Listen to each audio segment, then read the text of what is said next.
Hey everybody, it's Nerdy30. I wanted to say thank you for joining me for episode 3, my old school RuneScape Ironman account. Today, I am trying to dial in my editing, try to get the videos to not be quite so long. Tried a new filming method that I'm using, recording shorter clips, labeling them a little better so I know what the order is. And so I figured this would be a good episode to try those new strategies I've been using and implement them to see how the final product turns out. A very simple video. As I had mentioned in the last video, one of my goals that I was going to be shooting for was the completion of 50 clue scrolls, and I also mentioned that I was looking to get a base 20 combat stats just to make me not completely vulnerable to everything as I'm traversing the game. So this is going to be a very simple video of me training to get those base sets 20 skills and doing all the clue scrolls that I get. Got some pretty cool rewards out of this and hope you enjoy. Remember, as I said, I will be opening the caskets as I get them, because this early in the game, the loot that I get could be game changing or completely change the way that I'm going to approach a goal or a problem. So once again, there's no massive loot crate reveal. I will open the crates as I get them. I hope you enjoy, and thanks for tuning in.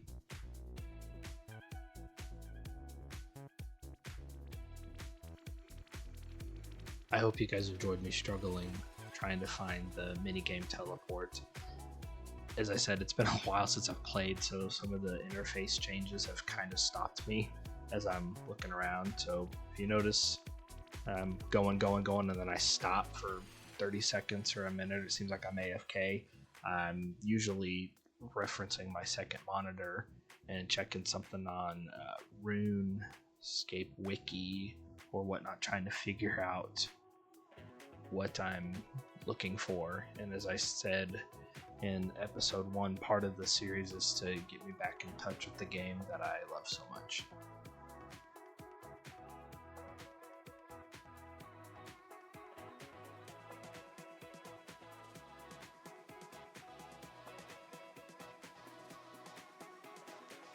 This clue scroll was the second easy clue that I did on the account.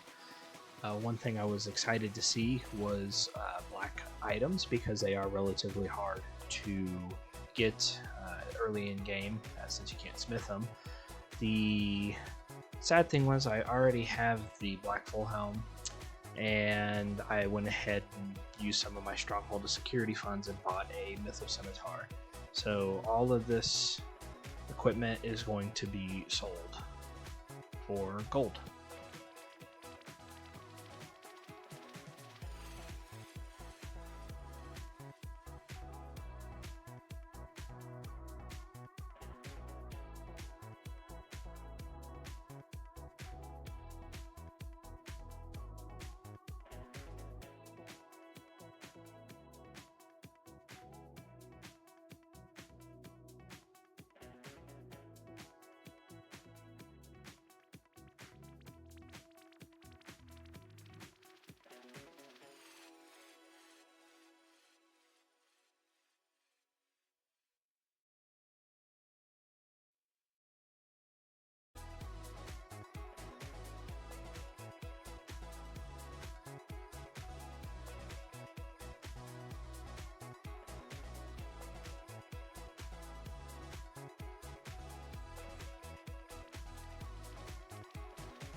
I did take a little bit of time to train up my fishing and mining so I could get some of these Charlie clues done.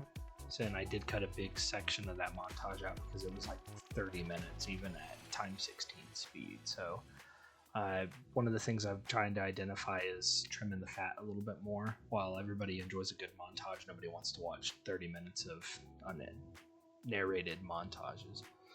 So this clue was exciting for me because, as you'll see in a second, it was absolutely a perfect example as to why I open these caskets, because with that staff of water, I can now autocast Water Strike with the free runes I'm getting from the Magic Tutor, and it's just giving me a little bit more experience. And the leather body was some range equipment that I don't have, so as I said, I'm going to keep opening all these caskets when I get the chance, because they really are a way to change my early game.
So this was a clue that was a good example of, not every clue is going to pay out, but every clue is worth trying. Anything that I get right now that I can't use for equipment, I can sell for gold. So that's probably the hardest part of me switching from playing a main character to the Ironman mode, is having to think ahead farther than just, can I use this item, yes or no? If no, then just letting it go, or the items become more valuable to me as the series progresses. And I'll just give you a little sneak peek that some of the clue rewards I get in some soon to come episodes were pretty awesome. So if you're liking what you see, please consider giving my channel a like and subscribe for more RuneScape content.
I think I missed a clue in there with my editing, but I did get one clue.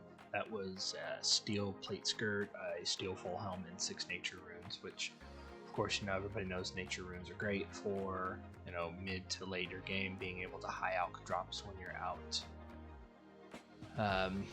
That prayer top that I just got was great and all, but since I already have the blue wizard top, it's just, a nice change in aesthetic, I guess.